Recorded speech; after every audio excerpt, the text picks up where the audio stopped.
Message mo sa papa mama mo habang nag-aaral ka. Anong gusto mo sabihin? Ma, nagugod ka para lang sa ma. Saka ano pa? Ano tata? Sinako absent para anak dahil nasa edad lang sa may ako. Mami, so narinig niyo po yung sinabi ni ate. So yun, mag-aaral daw siya ng mabuti para dun sa kinabukasan din ninyo. Saka yun, pag-iigigan daw niya mag-aaral para hindi ka na to bumalik sa pag-abroad. So sana, mami, mapanood mo tong vlog ni Master Miguelito. So mag-message ka lang, mami. So yun, nakakatuwa naman po yung anak niyo dito. So yun, supportan niyo po yung buhay diskarte ni Master Miguelito. So pakilala ka, anong pangalan ng mami mo? Jenny, kawan. O yun, mama, Jenny Lee. Ano? Jenny, kawan. Ayun, mami. So, yun. Maraming salamat sa mga bata na to.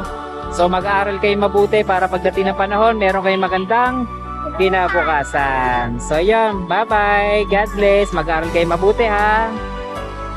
Grabe, sobra naman ako naantig sa kwento. Ang napakasayahing batang ito. So habang nagkukwentuhan kaming apat kanina, so yun napasing ko lang sa isang bata na to na sobrang napakasayahin, sobrang napakabait. So at bigla ako nalang naisip na tanungin siya at kamustahin siya at kamustahin ng kanyang mga magulang. At yun na nga, naikwento na nga niya ang kanyang nanay na nasa abroad. Sobrang miss na niya at gusto na niya makasama.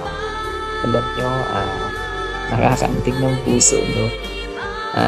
Para sa akin bilang magulang, marinig mo yung nararamdaman ng isang bata na simpleng hiling lang niya na makasama niya. Siguro ngayon magpapasko, syempre gusto rin niya makasama ang kanyang magulang at kompleto sila sa kanilang tahanan. Kaya kayo mga nanay, lagi nating babantayan ang ating mga anak at lagi natin silang susubaybayan at palakihin natin silang maging mabuting bata. So yun lang po mga kamaster at lagi po kayong mag-iingat. God bless you all.